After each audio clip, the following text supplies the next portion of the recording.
Hi, my name is Richard Markham. I'd like to talk to you about the Airbrush Master Series and some of the products brought to you by Ultima Air Products. Now we're going to start off with one of the main things we're going to be using during the home course is the Ultima TG.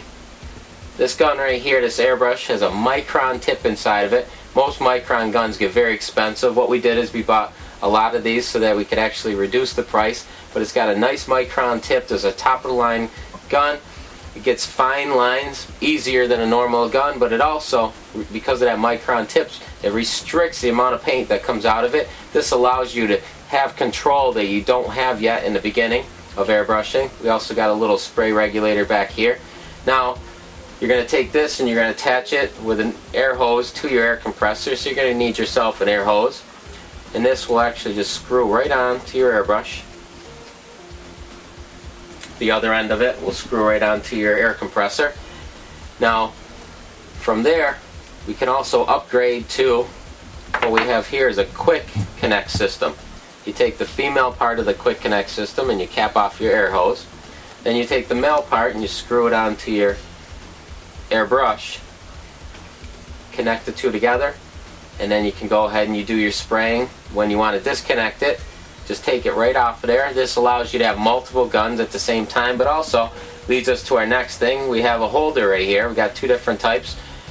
One holder sits right on your table, the other one mounts to your table, and you just set your gun right in there. This will allow you to hold 4 guns at one time. This one as well will hold 4 guns. Now my personal favorite is this guy right here. This will hold up to 12 guns and bottles, hold your razor blades, all different types of products. You can put your paint in here and everything. You take this right here, it's got a couple pencil holders right there. You can put it right up against the wall, get it out of the way. You can screw it right to your easel, but also you can take and fold it right in half. It's easy carrying. Take that right with you. Next thing we're going to get into is you're going to need some paint. We're using, during this whole course system here, we're going to use a water-based paint, non-toxic, odorless. This allows you to be able to spray both in your home, basement, garage, anywhere where you don't need any kind of ventilation. We're going to be using water-based paint. Okay, we also got bottles here, 2-ounce bottles, 2 different styles here, both of them being plastic. I prefer plastic, that way if you drop them they don't break or anything. They're also easy to clean. That leads us to our mid-size gun. This mid-size gun we're going to be using 2 different ways during this course.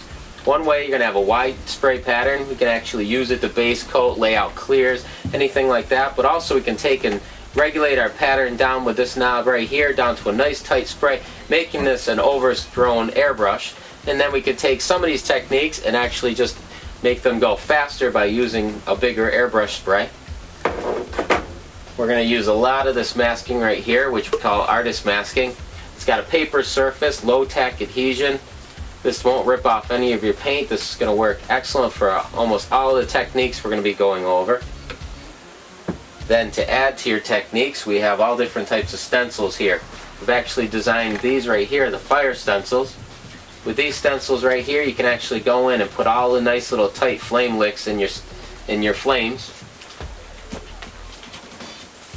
Then once you've got all your flames down and everything, you can go and use some of the skull stencils. We got about 7 different skull stencils here in this packet. You can buy them individually, or you can get them as a set of 7. These are solvent-proof. Not only can you use the water-based paint, but you can use solvent-based paints. They clean up. You'll be able to use them year after year, over and over, for all your different designs.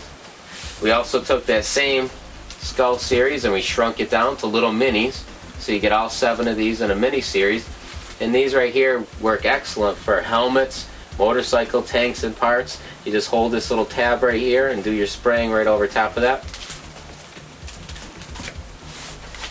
Next we have skull reference material. Now with the skull reference material, what this was my students used to go and they used to take all the different drawings that I've done over the last 17, 18 years, all the different skulls that I've put together. This one ripping out of something right here, this one side shot, this one with his axe through his head, all different types. Now you can take these, and these are just reference. If you needed a skull for something, you go to your reference right here, and say you need this skull smaller, or say out of this pile of skulls right here, you need this one right here, or just a couple, and whatever it is. It's just reference. You could take and put a projector, project this on. You could take and run it through a copier machine, enlarge it, reduce it, but it's just reference material for if you needed any type of skull. You probably find it in here. Grim Reapers, all different types of stuff. We'll be going actually over how to use some of this in the introduction video to the Airbrush Master Series. We also have these metal panels. They're aluminum, lightweight, easy to get around from show to show. You can take a whole bunch of these. They're white powder coat on both sides. You can take and scuff up either side or both sides and put some of the different airbrush techniques, do some demonstrations. You can take these panels to shows. You can also bring them to different garages, show off your artwork and stuff. These will work excellent for doing that type of stuff.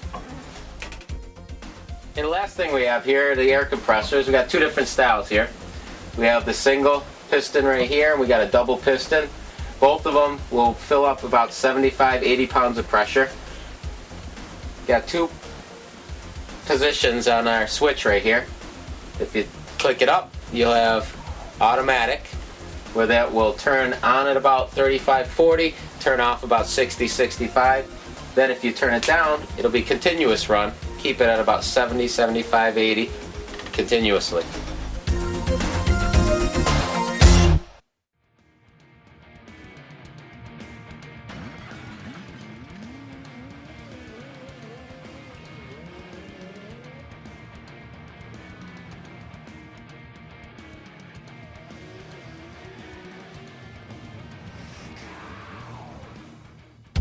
Okay, welcome to the getting control of the airbrush. We're just going to start off with a dual action airbrush. Dual action means you press down for air and you pull back for your paint. Now what we're using is a non-toxic, odorless, water-based paint. So it's very user-friendly. You can use it in your own basement, your own home, garage, anything like that. So we're going to start off. Now first of all, we got a protective cap right here on the front of the airbrush. We're going to take that off. Okay? The reason why is because when we're doing our techniques, we're going to want to keep that tip nice and clean. Okay? Every now and then we're going to peel off that paint that builds up right there. The cleaner we keep that tip, the better the gun is going to work. Now the first and most important thing is what's called a dagger stroke. When you're doing a dagger stroke, you're going to start by pressing down, pulling back as you're moving. And I'm going to show you that right now. What we got here is where we're going to do our practicing. Right here, an extra piece of paper so that we can keep our tip nice and clean, make sure it's working good at any time. Okay, we're going to start our dagger stroke right here by swinging like a pendulum back and forth. Now what we're going to do is press, keep the air on all the time. And we're going to start moving, then we pull the trigger back, turn it on, and we push it forward to turn it off. So we push down all the time, we pull back the trigger to start, and push forward to shut it off. So we're going to go on, off, as we go across. So we start, go on, off, come back, on, off, on, off. Now we're not worried about it breaking up, separating, anything like that. What we got to get down is that technique to make it second nature to turn it on and off. Now if anything, if you're going to practice anything at all, practice these dagger strokes until you get these totally down before you go on to anything else. This is the most important thing in airbrushing, is the dagger stroke, which is the basic control of the gun. Again, on, off, on, off, on, off. Once again, we're not worried about what our line looks like at this point. We do want to make sure our needle stays nice and clean. Right, nice and clean, get all that paint off of there. So we do get the best performance out of the gun. Off. Notice I'm keeping the air on all the time. We don't want any kind of handicap where you turn it on to start your line and off to stop your line. On, off, we don't want that. We want to keep your air on. Start moving, turn it on as you're going, and off as you're going. That will drag it out to a point. Start, on, off as you continue. On, and fill up as many papers as necessary to get this down where you can start just on the edge of the paper and stop before you hit the edge.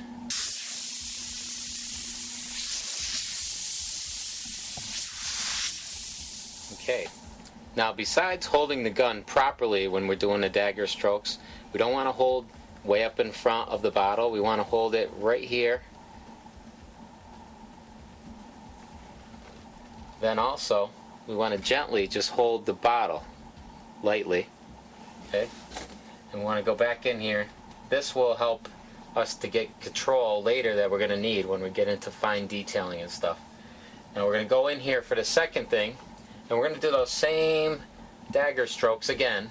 This time, once we go over it, we're going to go back over it, and we're going to practice our accuracy, going back and forth over that same line until it becomes nice and solid. And then we're going to go on to the next line, and we're going to do the same thing back and forth over that until they both look consistent, and we're going to go and do our whole paper like that.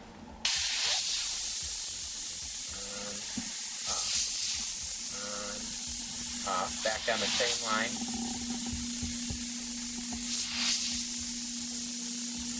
Next line, on, up,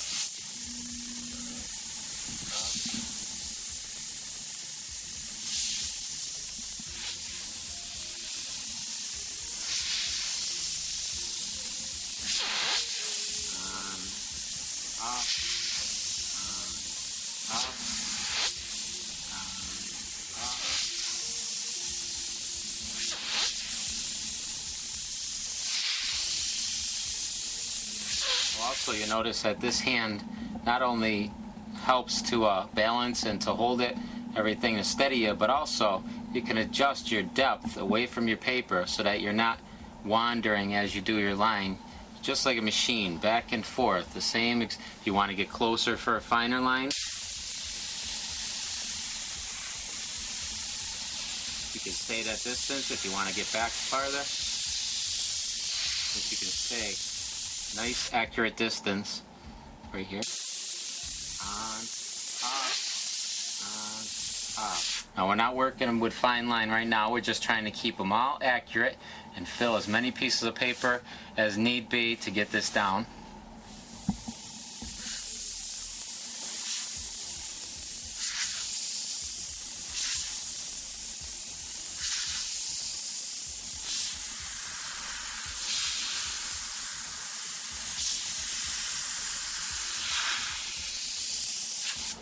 Okay, so once you can do that and you get them all accurate and in the right size and everything, and you starting and stopping, you get more control on the accuracy and everything, you're ready for the next step.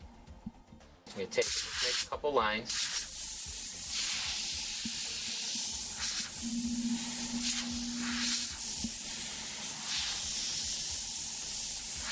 Okay, now what you want to do for this exercise is come in and start your line about here, and you want to stop it right about here, right inside. Start, stop.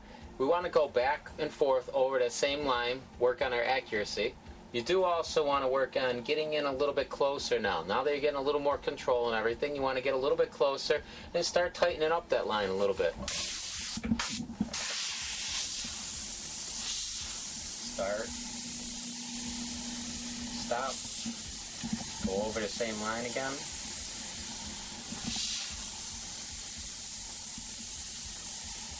Go on to the next line. Keep your tip nice and clean.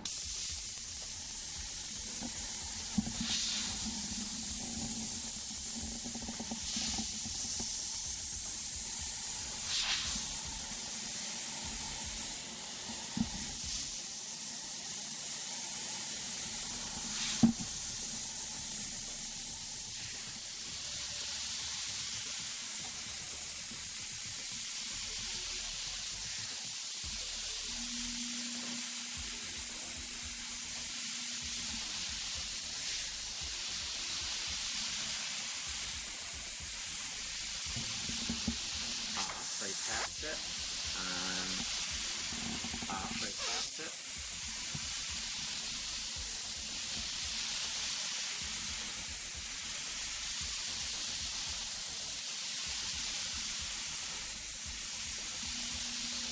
whole point of this exercise is to really get down that control of rocking it forth, on, off, on, off. Because right here we can think, come in, on, off, turn it back, forth. But when we get down to the smaller ones, you can't think that fast, on, off, on, off, on, off. So once we get that control and we get it tighter and tighter, it becomes more of a feel. Where you just want to eventually pick up the gun and just be on, off, on, off. Don't think about it, just second nature, because that's the main ingredient, the main thing you want to get down is the dagger stroke. If you put any extra time whatsoever into anything, make sure it's into getting that dagger stroke down second nature.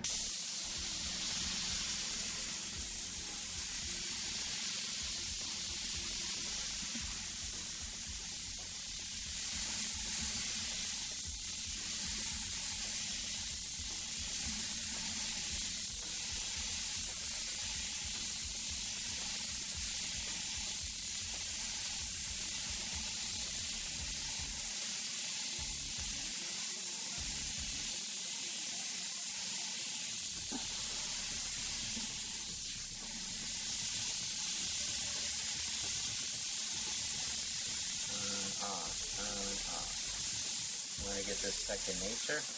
You want to really get that feel. You want to get that feel. So you have the control to turn it on, off, with the air on all the time.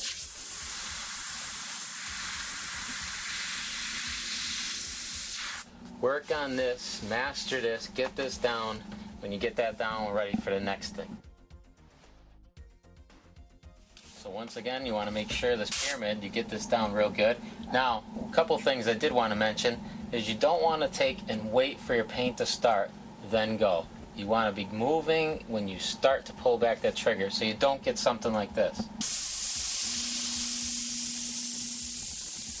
Okay? You don't want to wait for it. You don't want this. Okay? You want to be moving.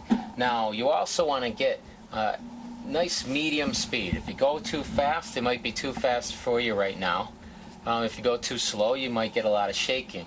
There will be a happy medium where you get a nice speed where everything comes together. Eventually, that speed will pick up and get quicker and quicker. Don't rush it right now.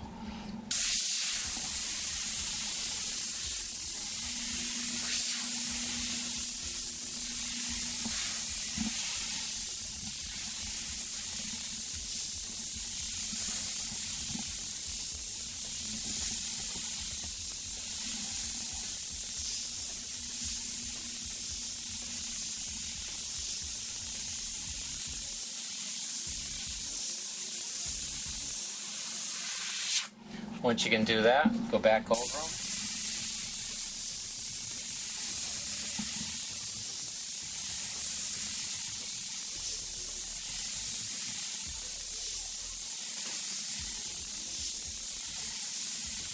It's going to give you a lot of practice with accuracy and give you more control. Pretty soon you should be able to just naturally be able to do these, because eventually you'll be able to get this down, but in the beginning it's going to be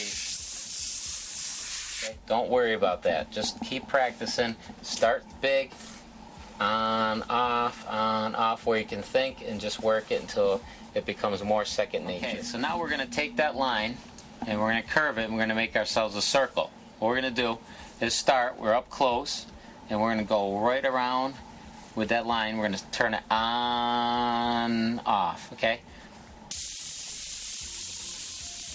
Like that. Now don't worry about your circle being perfect or anything like that. That's not what we're working on. We're working on this line. Okay? We also want to work on darkening it up, keep our accuracy, stay right on it, go around it again.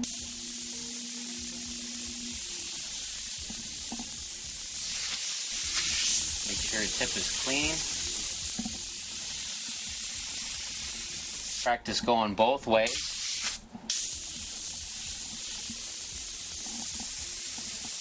On, off.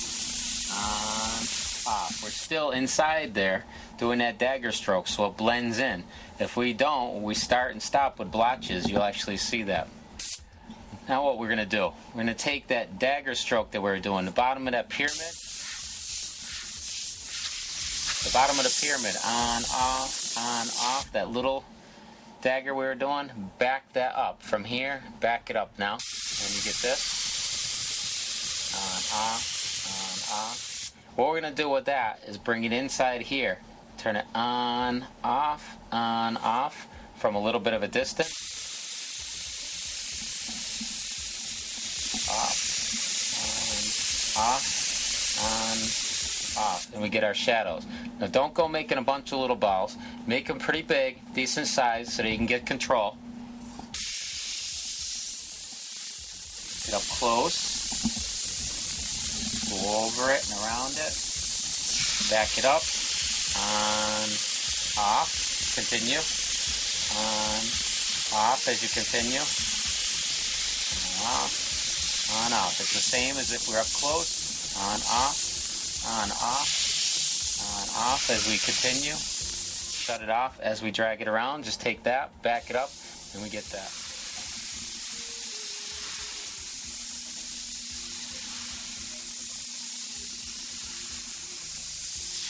Back it up.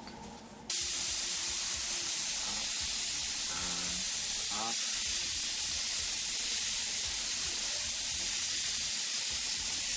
That's the same as this. Just back it up.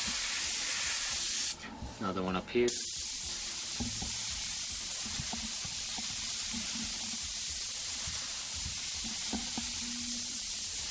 Don't worry if you can't stay on that line. That's why you're practicing. You want to practice your accuracy, not just going daggers back and forth, but also going around.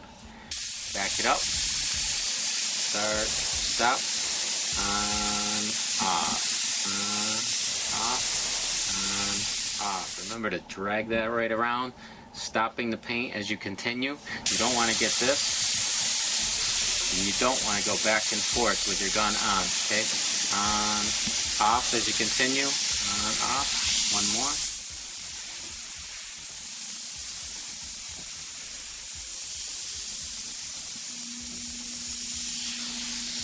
On, off. On, off.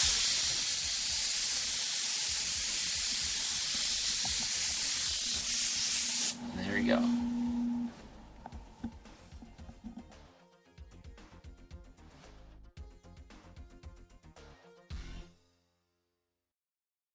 Okay, so now that you've gone and you've done your dagger strokes, got some gun control and everything of lines, you went and did some circles, some shading and everything.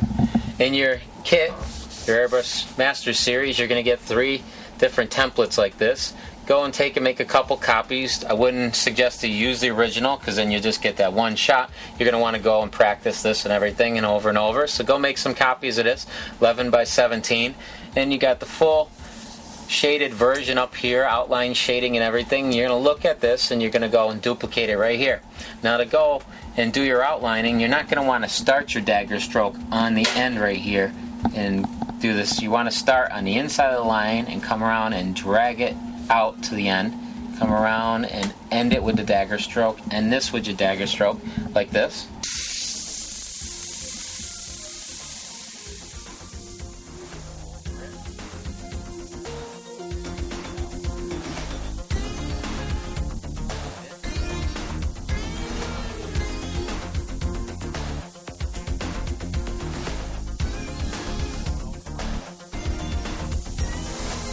So we smooth it out.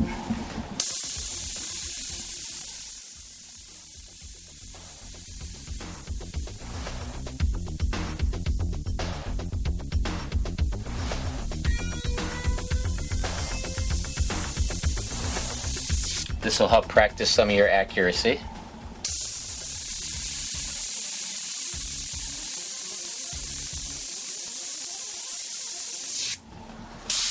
Now to color something in, like this right here, you want to go and you want to just do another line right inside of that line. Bring another one inside there and slowly close in that hole. Then you could actually back it up where your overspray won't get on the outside here. We'll outline this circle right here.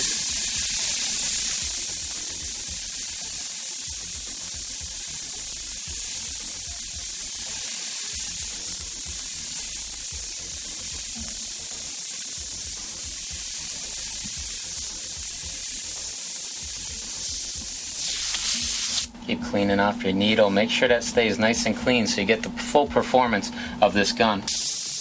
Right in here to color this solid, we'll go right around the outside edge again with another line.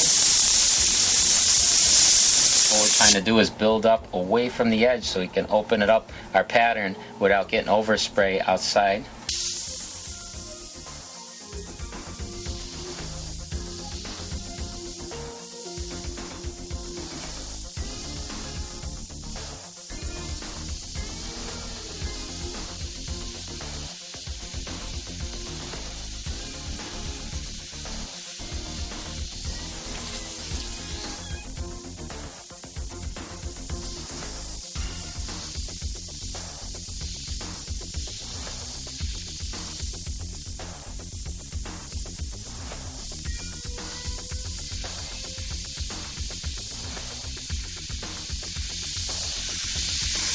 And right here we can do that little shadow just like those balls we were doing. We'll back it up and off and off and off. So we'll keep looking at our pattern up here, outline here, on, off, off.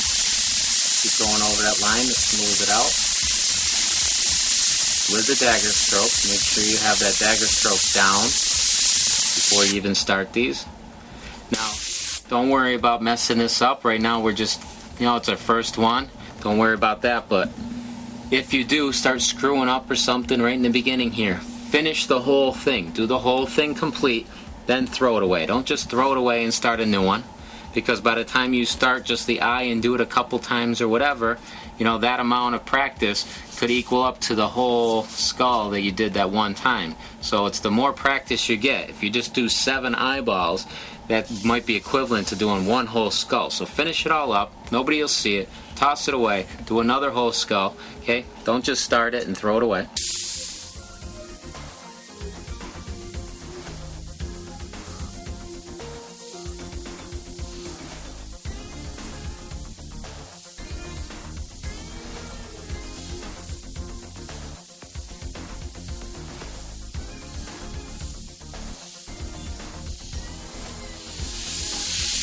Back it up to shadow it.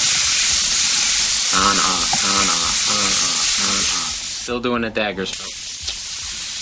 On, off, on, off, on, off, on, off. Just look at your reference. Look where the shadows are. Right up here, we got a shadow. On, off, off. Down here.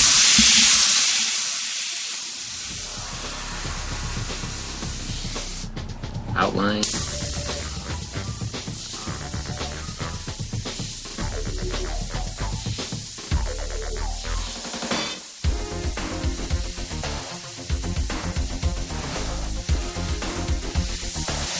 Have to end every line with a nice perfect little dagger stroke.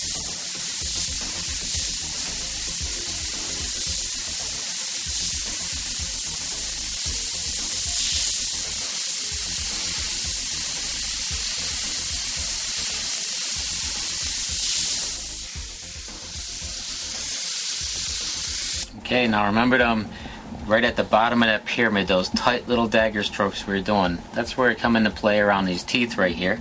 You can get right in close. We're going to go on, off, on, off, on, off, on, off. Come up very close, very close. On, off, on, off, on, off. On, off, on, off, on, off.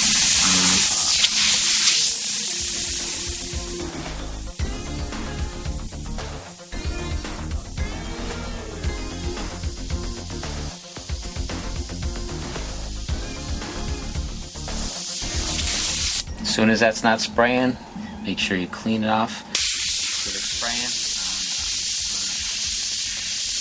If at any time it ain't spraying, don't just keep pulling back. That's when it splatters out. Make sure you keep that, because when you're using that little bit of paint, you're using about 90% air to about 10% paint. It's going to dry up on the tip very quick and easy. So make sure you're always cleaning up.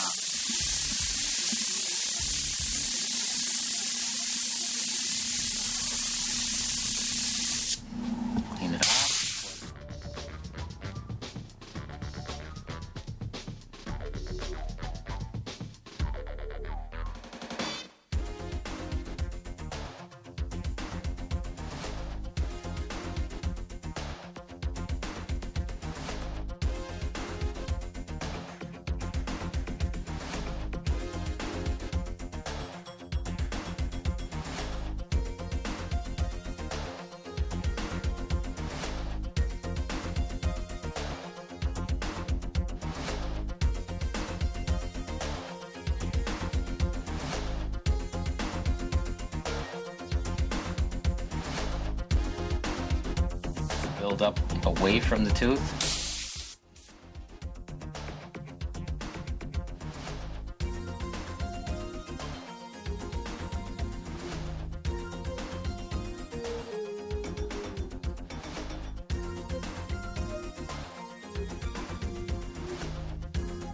Worry about getting, like I said, your first one perfect. Worry about getting your 25th one perfect. Go through this whole thing, do all the techniques, follow the shading and everything, outlining, get that all done, crumple it up, throw it away, go on to another one or whatever. We're just working on getting this down better and better, getting more and more control.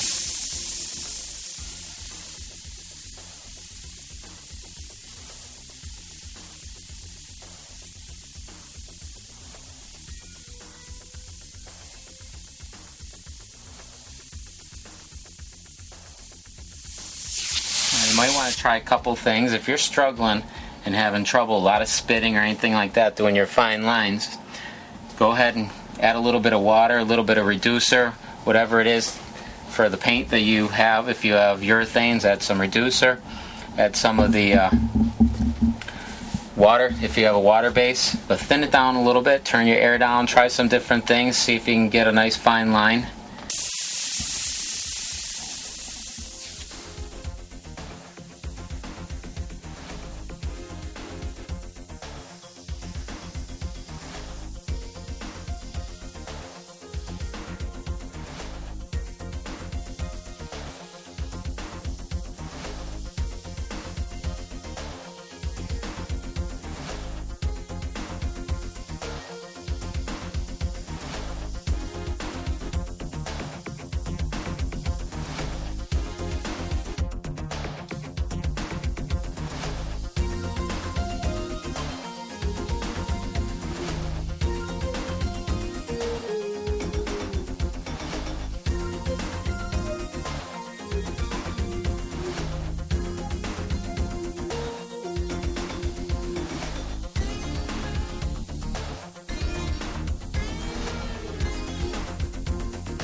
Okay, so there we go. We've got it complete now. We took in our dagger strokes that we've got down, and we went in there and we went up close and we outlined it. We went over each line and got it all consistent and everything, just like we did with those dagger strokes when we were practicing that accuracy and everything. We got that down. We were able to outline it all very uniform. We went in there and did those little tiny dagger strokes around the teeth, like at the bottom of the pyramid right there. Then we went in there and we did our shadowing and shading like we did on the ball. We backed it up. You're going to go by this right here. That'll look back there. Wherever the shading is, you go and apply it right here. Once you get this all down. Now, if you have trouble in here, I mean, give it a shot. Go through the whole thing. Just see how much control you do or don't have. But if you have any control at all, problems or whatever, what you're going to want to do is go back to those dagger strokes. Don't be afraid to go back, because instead of going back, getting that down more, then coming back to this, you're going to struggle through these. You're going to do more and more of these skulls, and they're going to go, and they're going to get worse and worse. You have to get down the basics of that dagger stroke. That is the key to all the freehand stuff, is to master the dagger stroke. Okay, so I'm going to show you one of the ways we can go and transfer a picture onto something like this. Okay, so you went and you've seen how we did the flames, how we were able to trace them out and draw them. Well, now we're talking maybe a picture, something like this. Now, we got this from my skull reference material.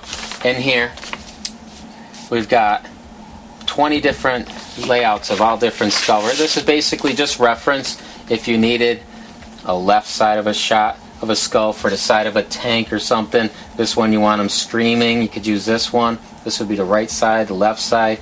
There's all different types of reference material in here that you can use. Nice side shot. Once again, you would go and you wouldn't use the original. If it's the size you need it, you just go and trace this right here with a pencil, put the lead side down, transfer it on, put the other side down, and you'd be able to do both sides with that one. Now, if you wanted to take that reference material and wasn't to size, then what you would do is you would go to a copier machine, take your original, and you could blow it up, and you can take that copy and you can scribble on the back side of it with a lead pencil. This will create carbon paper, homemade carbon paper, and you can trace that on. We'll get to that in a minute.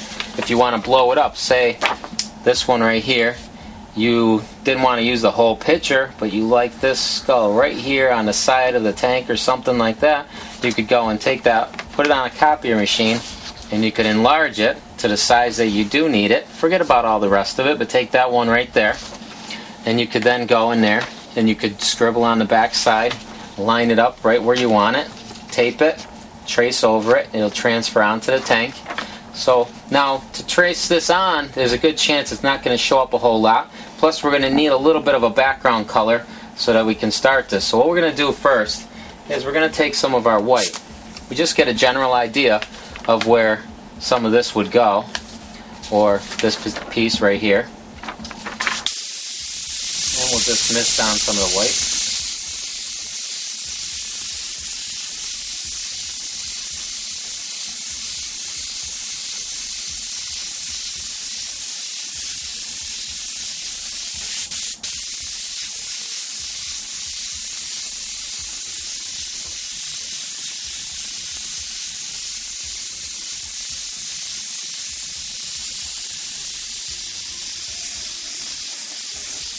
Make sure it's nice and dry.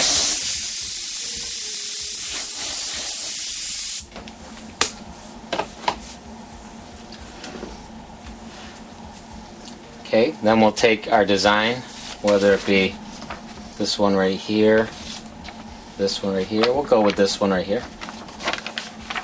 Okay, we'll take our design right here, and we'll just tape it to hold it in place. Remember, the pencil is already scribbled on the back here. You can use these over and over for years.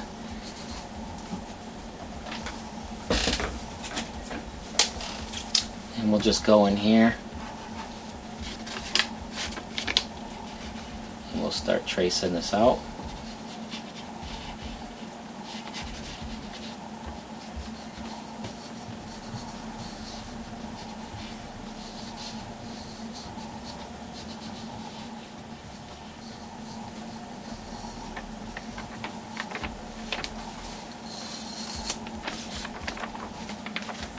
if you can see there. Trying to keep it on the lighter side. Go back in there, and now that you can see it, we can decide to darken it up if we'd like. Basically, you just need to be able to see it enough to paint it. Now that we know it's working and everything, we'll lay our masking back down on there. Continue to sketch this all out.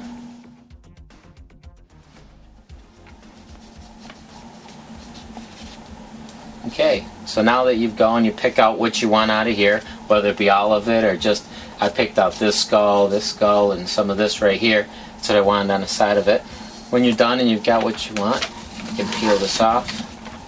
And I kind of pressed a little light because I don't want to get it too dark on there, because after all, if I don't cover up every pencil line, I don't want to be able to see it. So just keep it kind of light so that we can go and cover what we want. We can darken it up if there's any that are a little bit too light.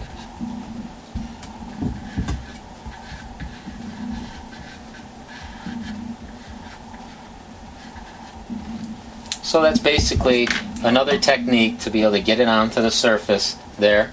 You don't need to be able to draw or anything like that. You're just taking and actually tracing. Now, say somebody comes to you with something like this and they want this big on the hood of their car or down the side of their truck or something like that. Well, of course, you're not going to go to a copier machine and you're going to blow this up, because it's obviously not going to be able to work that way. And now I'm going to show you how you get this perfectly, without even being known how to draw or anything perfectly. You can get this on, say, the hood of a car or a big panel or something like that. Right here we got this dragon scene right here, but whatever your picture is that your customer gives you. Now we're using what's called an opaque projector. There's a mirror inside here, light bulbs. We've got a lens right here that's going to blow it up. We just take our picture, we put it face down on there. We cover that up, put it on our hood of our car, whatever it is that we're projecting onto, and we can shut this off.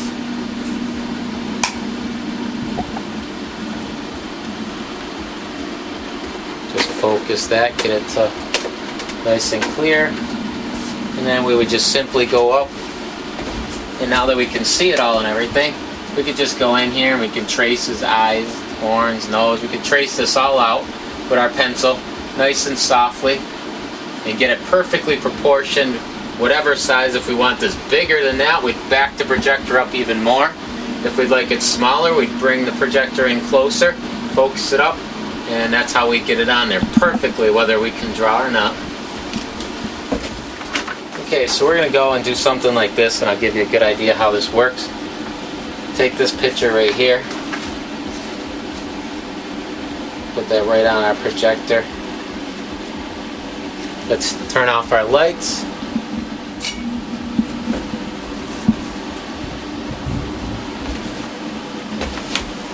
And we can go in here and we can sketch this out.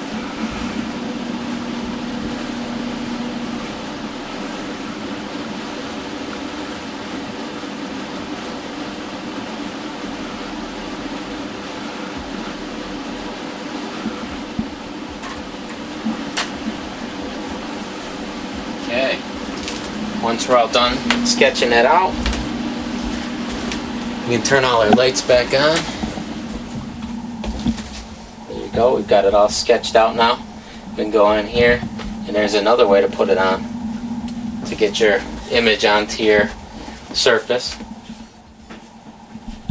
Mixed up a color here. It's mostly black. It's say 3/4 or more black with just a touch of purple, a little bit of reducer in it because it helped me get a little thin line a little better. Turn the air down a little bit, and I'm going to go in here. I'm going to do my dagger strokes. I'm going to go through this and outline the whole thing using all the techniques that we've covered in the earlier steps.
Okay, so there we got just about all the outline and everything done. It's time to do some shading and some shadowing and stuff. Now, as you've seen from watching it, you mastered that dagger stroke. Every single time I pulled the trigger back, it was a dagger stroke.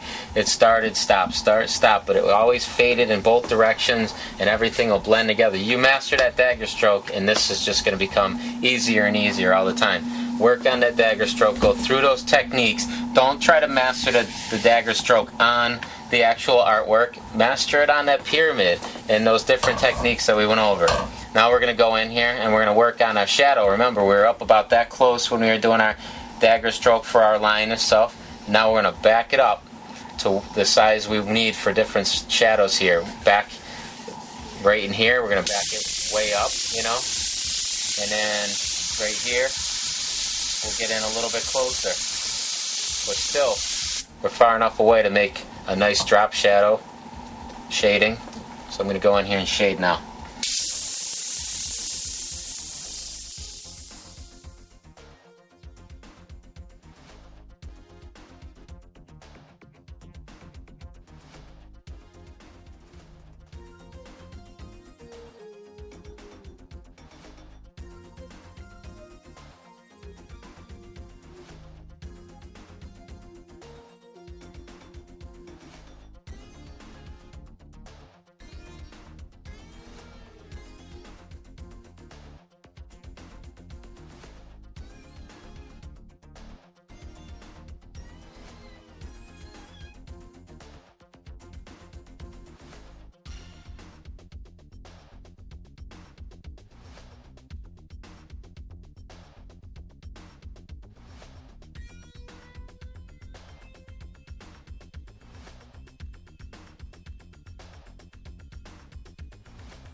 Okay, so now when we're all done shadowing and shading it, now we're going to add some color. I'm going to use some blue. Now we're using transparent colors to build this up. Why? Because it's easy and just see how we can blend them and everything. But we're going to start with the blue. How easy it is to add color.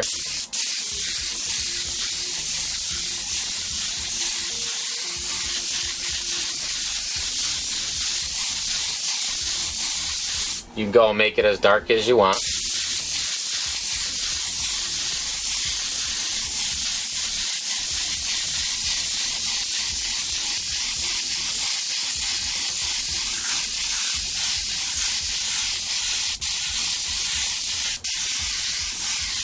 Now all we're working on right now is just him right there. We're not worried about our overspray, anything like that. We're going to mask him off and build a background to bring him out and everything. So we're just worried about him for right now. Now the middle of him, I'm trying to make that our focal point. So I'm going to leave it a little bit lighter. I'm going to put darker around the edges and just make it come lighter towards the center here.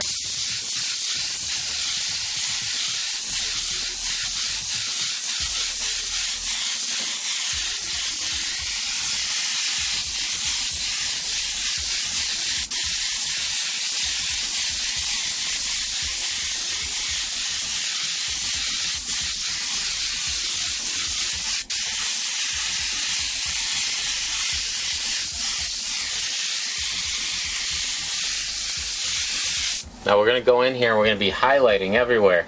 So remember, we need a little bit of color in here. Okay, we don't want it white, we just want to have a light area of blue.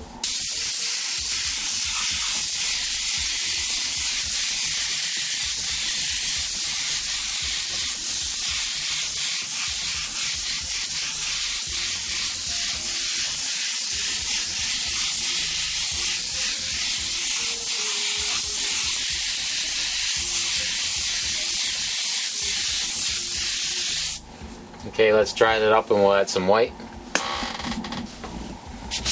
Okay, now that we added some color, we're going to go in here and we're going to add some highlights and detail with the white. Now when we're doing the white, we want to take and, almost like when we were doing the ball, where we want a top left hand corner or so, we want a nice little hot spot or a highlight.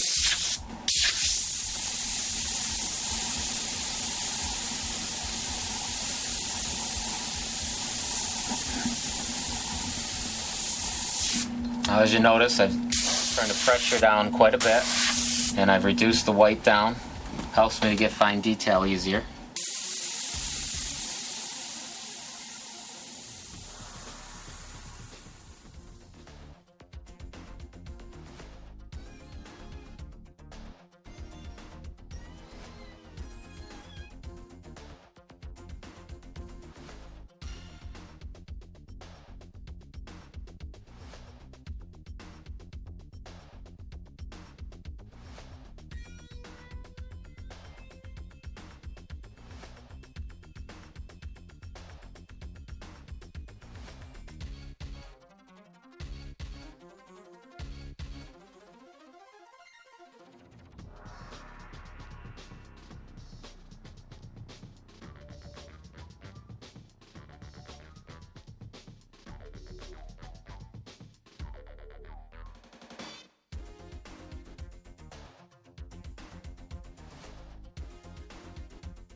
Okay, now we'll work on the background. We're going to take our clear mask and just cover it up.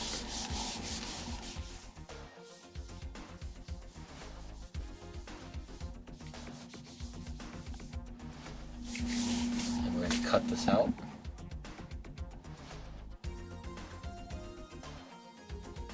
Once again, remember to lay that blade down on that super sharp edge.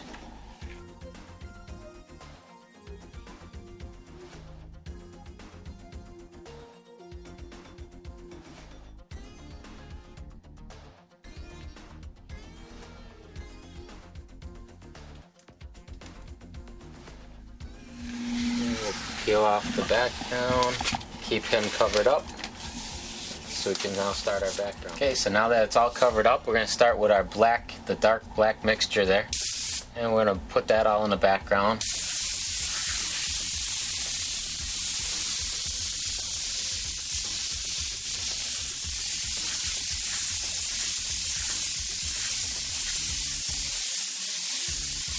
We're going to make an eerie, stormy looking sky.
Okay, so now I laid out some black, left a little bit of, kind of clouds and stuff like that. I want some blue to show up. The rest of it I made dark and stuff. Down here, kind of almost like an indication of maybe some ground or something. Maybe I'll go in here and do some tombstones or some dead trees or a cemetery scene. I don't know, whatever.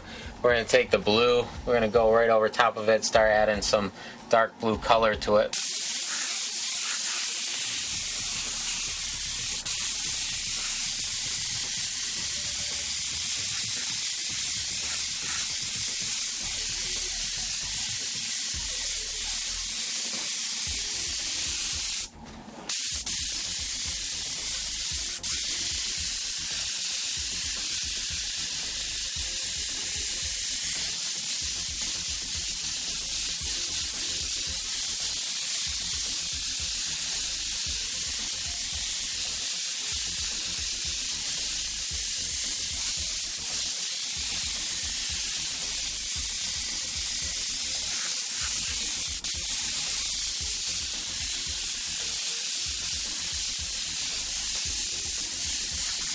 Okay. So now that we got our blue on there, mixed with the black, nice stormy, dark background stuff, just took a piece of Scotch Brite pad here and I just ripped it, and you get this nice faint edge right here that we can take in here, and we can go in here and just make some clouds. Very quick and easy.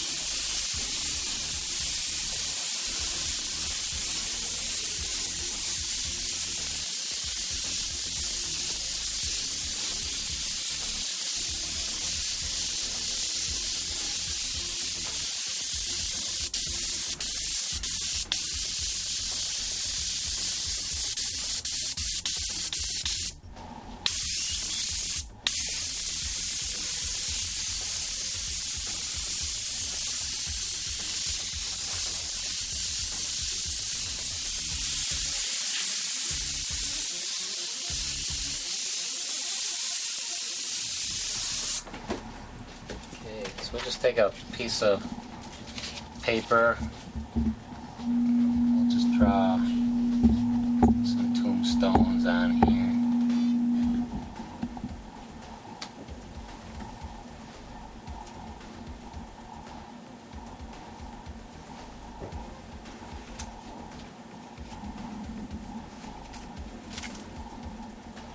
We'll go and cut those out.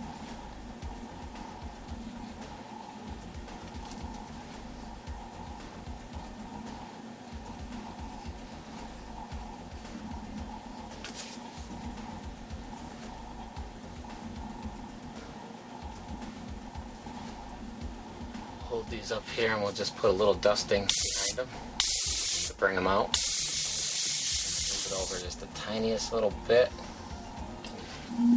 Just from a distance, lightly hit it.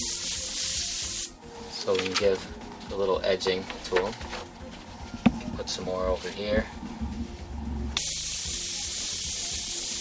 That's our mist and clouds to bring them out. Move them over a tiny little bit, kind of like we were doing a glass technique. Lightly dust it. You can put a couple more. Move them over.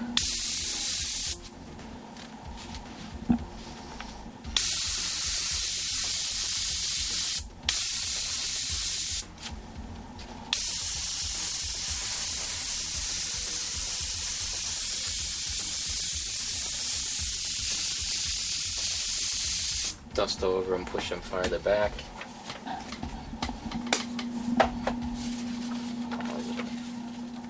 I go in here and make a couple bigger ones.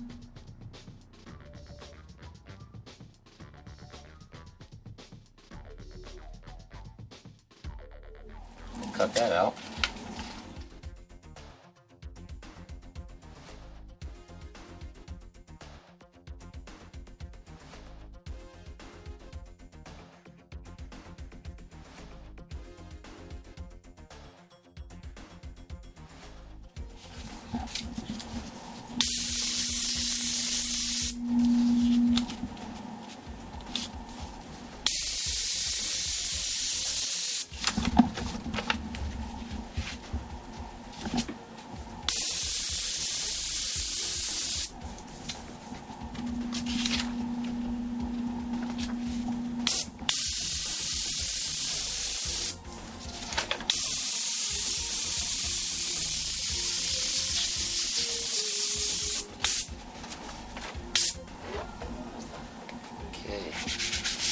We can take our black mixture and go in here and detail these tombstones up a little bit.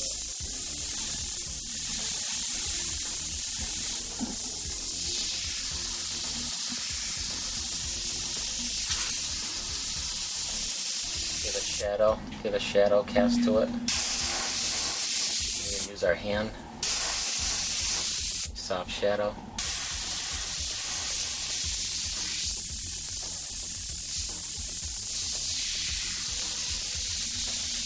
Don't need a whole lot of detail. Go up here.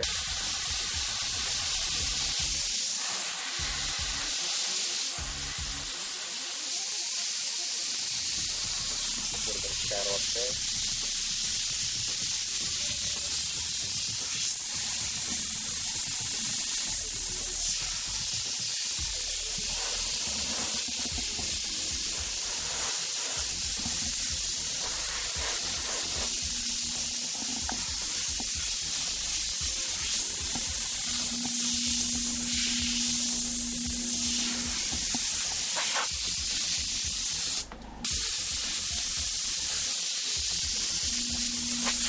Put a big tree branch or so going through here.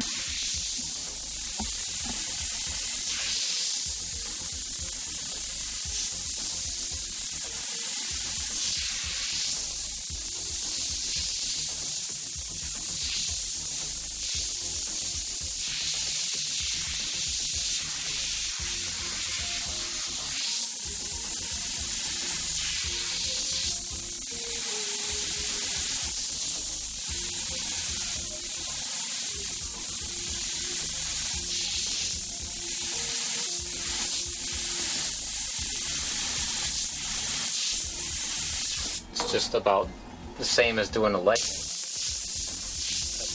Going upward.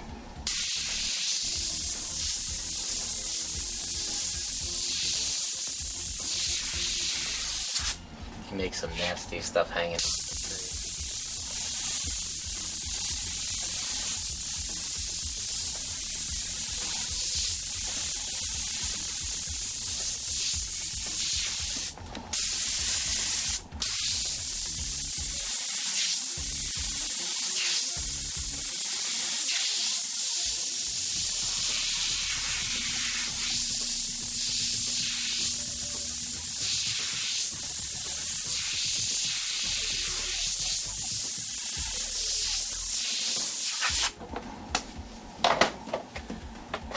Want to go in there and highlight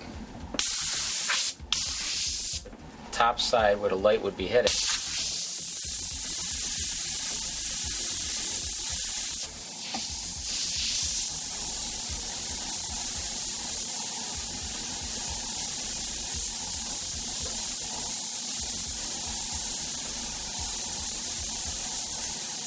Just highlight here and there.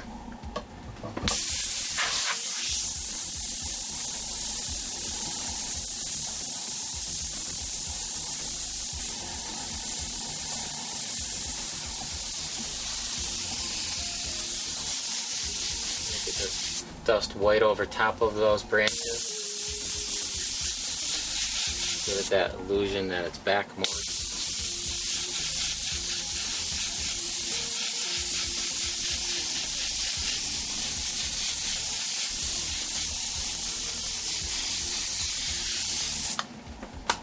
Okay. And why don't we go in here and put a little bit of lightning coming up.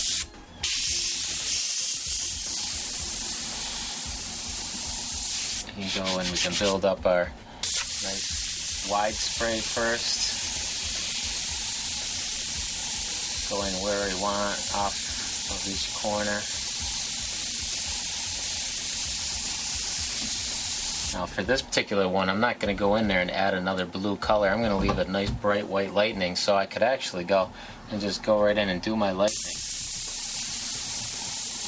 And add my little white glow around it after. Whichever I want to do first.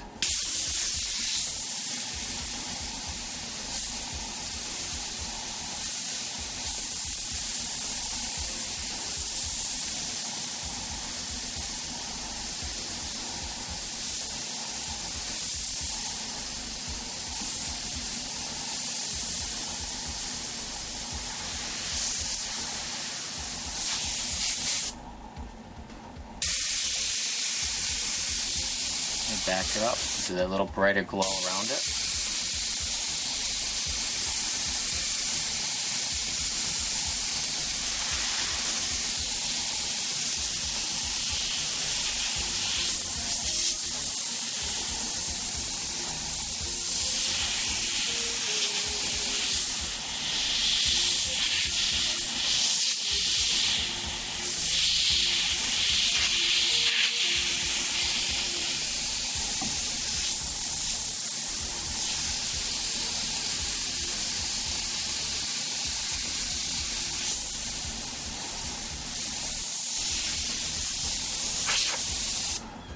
There we go. Okay, let's unmask it, see how it looks. That background should really bring this guy right out now.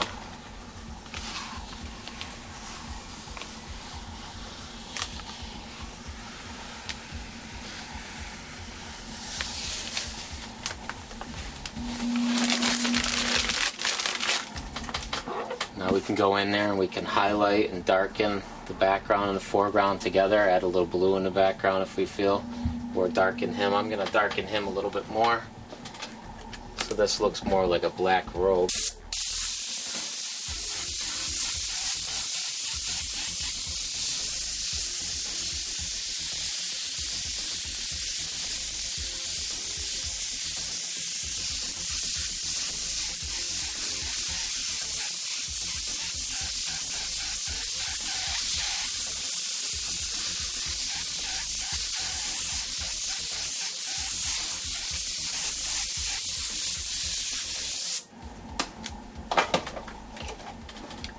blue.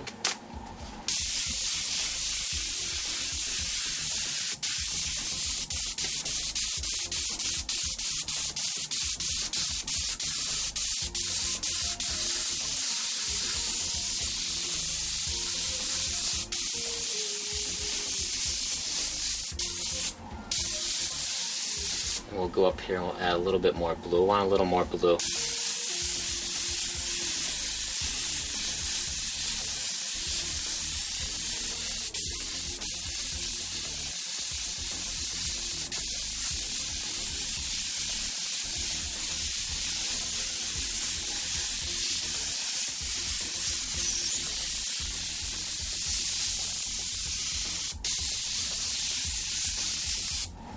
And there we go.